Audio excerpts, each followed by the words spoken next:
مورخ جب جنون عشق کی تاثیر لکھتے ہیں، ہر ایک اچھائی کو اسلام کی جاگیر لکھتے ہیں، تو زمین والوں ہمارے قد کا اندازہ نہیں تم کو، زمین والوں ہمارے قد کا اندازہ نہیں تم کو، لہو سے ہم فلک پر نعرہ تکبیر لکھتے ہیں، تو فلک پر ہم نعرہ تکبیر لکھتے ہیں۔ حضرات، یہ تھے بھائی سفیان رضا سلم ہو، جو اپنی بہترین لب و لہجے سے ہم سامعین کے قلب کو منور مجلہ فرما رہے تھے۔ حضرات، آئیے بستی کے ایک ہونہار طالب علم، جن سے میری گزارش، جن سے میری اپیل، جن سے میری درخواست، عالی جناب محمد منتظم رضا سلم کو دعوت سخن دیتے ہیں خطابت کے لیے کہ آپ آئیں، اپنے بہترین لب و لہجے سے ہم سامعین کے قلوب کو منور مجلہ فرما لیں۔ حضرات، ان کے آنے سے قبل سارا مجمع تھوڑا سا بیدار ہو کر نعرہ تکبیر و رسالت کا جواب دیتے ہیں۔ نعرہ تکبیر، نعرہ رسالت، جشن عید میلاد النبی، علماء اہل سنت، مسلک اعلیٰ حضرت، نعرہ تکبیر، نعرہ رسالت۔ ماشاءاللہ۔ السلام علیکم ورحمۃ اللہ وبرکاتہ۔ الحمدللہ رب العالمین والعاقبۃ للمتقین والصلاة والسلام علی سید المرسلین، اما بعد فاعوذ باللہ من الشیطان الرجیم، بسم اللہ الرحمن الرحیم۔ ان الذین یؤذون اللہ رسولہ لعنهم اللہ فی الدنیا والآخرہ۔ صدق اللہ مولانا العظیم وبلغنا رسوله النبی الامین المتین الکریم ونحن على ذلك لمن الشاہدین والشاکرین والحمد للہ رب العالمین۔ شرک ٹھہرے جس میں تعظیم نبی، شرک ٹھہرے جس میں تعظیم نبی، ظالم و محبوب کا حق تھا یہی، ظالم و محبوب کا حق تھا یہی، اس برے مذہب پہ لعنت کیجئے، اس برے مذہب پہ لعنت کیجئے، عشق کے بدلے عداوت کیجئے، عشق کے بدلے عداوت کیجئے۔ محترم حضرات، آئیے ہم اور آپ مل کر سب سے پہلے محمد مصطفیٰ صلی اللہ تعالیٰ علیہ وسلم کی بارگاہ میں درود شریف پڑھے، بڑے باوا سے بلا اللہم صلی علی سیدنا شفیعنا مولانا محمد کے بعد وسلم صلی اللہ علیہ وسلم علیہ یا رسول اللہ صلی اللہ تعالیٰ علیہ وسلم۔ برادران اسلام، ہر واعظ، ہر مقرر خطبہ مسنونہ کے بعد کسی نہ کسی حدیث یا قرآن مقدس یا حدیث پاک کو اپنا عنوان سخن بنایا کرتا ہے۔ اسی قانون ضابط تحت میں نے بھی قرآن مقدس کی ایک آیت کریمہ تلاوت کی ہے۔ اللہ تبارک و تعالیٰ قرآن المجید فرقان الحمید میں ارشاد فرما رہا ہے، ان الذین یؤذون اللہ رسولہ لعنہم اللہ فی الدنیا والآخرہ، یعنی جو لوگ اللہ اور اس کے پیارے حبیب صلی اللہ تعالیٰ علیہ وسلم کو ایذا دیتے ہیں، اللہ اس پر لعنت بھیجتا ہے۔ آپ لوگ غور کیجئے تو معلوم ہوگا کہ اس زمانے میں دیوبندی وہابی سرکار مدینہ راحت قلب و سینہ صلی اللہ تعالیٰ علیہ وسلم کو زبان و قلم سے تکلیف دیتے ہیں۔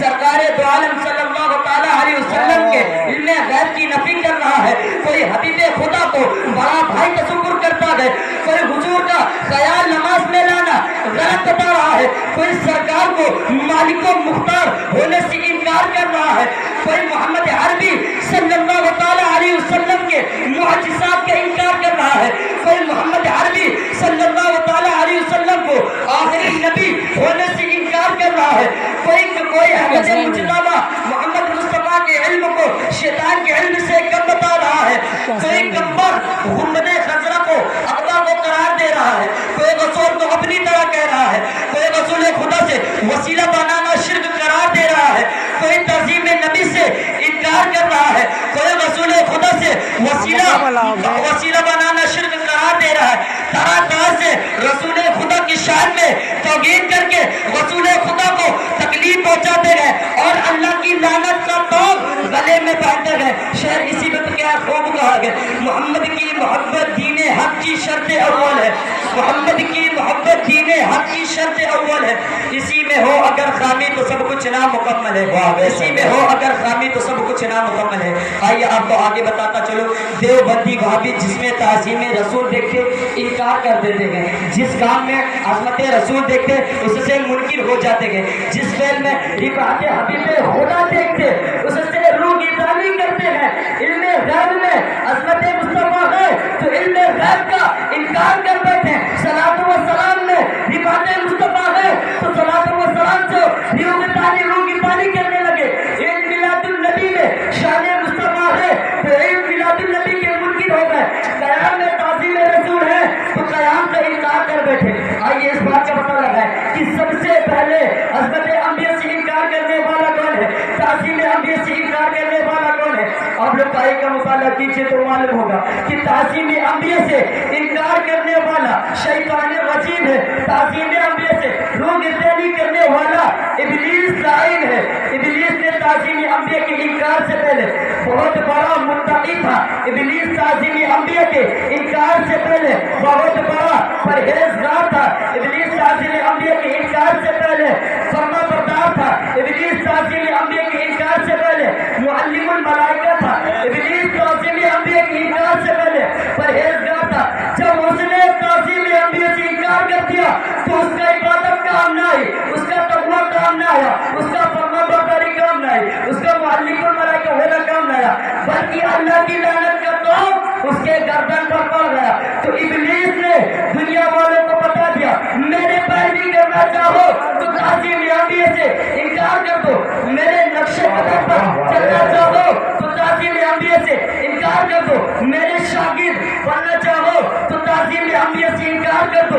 دیوبندی بھابی شیطان کی پیروی کرتے ہوئے تعظیم انبیاء سے انکار کر دیے. دیوبندی بھابی شیطان کی شاگردی بن کر خود تعظیم انبیاء سے انکار کرتے ہیں اور دوسروں کو تعظیم انبیاء سے انکار کراتے ہیں. اور سرکار مدینہ صلی اللہ تعالی علیہ وسلم ارشاد فرماتے ہیں لا نبی بعد, یعنی میرے بعد کوئی نبی نہ ہوگا, میرے بعد کسی نبی کا وجود نہ ہوگا, میرے بعد کسی نبی کا آنا نہ ہوگا, میرے بعد کوئی نبی تشریف نہیں لائے گا, میرے بعد کوئی نبی کا آنا محال ہے, میرے بعد کسی نبی کا آنا ناممکن ہے, میرے بعد کسی نبی کا آنا مشکل ہے. ہمارے رسول صلی اللہ علیہ وسلم کے بعد پتھر کی لکیر ہے, زبان سے نکلے گی بات ہر پہ آگے ہے. سورج اپنا راستہ بدل سکتا ہے, چاند اپنا رخ بدل سکتا ہے, زمین اپنے جگہ سے کھل سکتی ہے, دریا اپنے جگہ سے چل سکتی ہے, پہاڑ اپنے جگہ سے چل سکتی ہے, لیل و نہار کی گردش رک سکتی ہے, دریا کی طغیانی بدل سکتی ہے, لیکن ہمارے رسول صلی اللہ علیہ وسلم کے زبان سے نکلی ہوئی بات بدل نہیں سکتی, نبی کے زبان سے نکلا ہوا کلام بدل نہیں سکتا. فتاوی عالمگیر ہے اذا لم يعرفوا ان محمد صلی اللہ علیہ وسلم آخر الانبیاء فلیس بمسلم, یعنی جو شخص سرکار دو عالم صلی اللہ تعالی علیہ وسلم کو آخری نبی نہ مانے وہ کافر ہے. قرآن سے ثابت ہے ہمارے نبی آخری نبی ہے, اقوال فقہا سے ثابت ہے ہمارے نبی آخری نبی ہے, اجماع امت سے ثابت ہے ہمارے نبی آخری نبی ہے. اس کے باوجود دیوبندی وہابی یہ کہتے ہوئے نظر آتے ہیں آخری نبی نہیں ہے, اس کے بعد بھی نبی کا آنا ناممکن ہے, اس کے بعد نبی آ سکتے ہیں. اپنے آپ کو امت رسول بھی کہلاتے ہیں تو قرآن کی مخالفت بھی کرتے ہیں, اپنے آپ کو امت رسول بھی کہلاتے ہیں تو حدیث کی مخالفت بھی کرتے ہیں, اپنے آپ کو امت رسول بھی کہلاتے ہیں تو اجماع امت کی مخالفت بھی کرتے ہیں, اپنے آپ کو امت رسول بھی کہلاتے ہیں تو اقوال فقہا کی مخالفت بھی کرتے ہیں.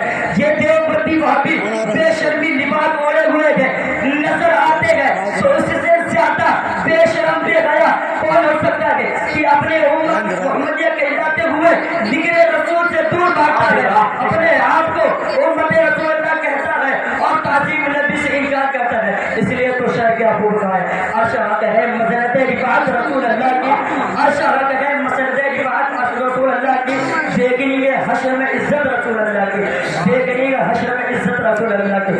تجھ سے اور جنت سے کیا مطلب, تجھ سے اور جنت سے کیا مطلب, گستاخ نبی دور ہو, تجھ سے اور جنت سے کیا مطلب, گستاخ نبی دور ہو. اور ہم رسول اللہ کے, اور رسول اللہ کے جنت رسول اللہ کے, ہم رسول اللہ کے جنت رسول اللہ کی. وما علیہ السلام علیکم ورحمۃ اللہ.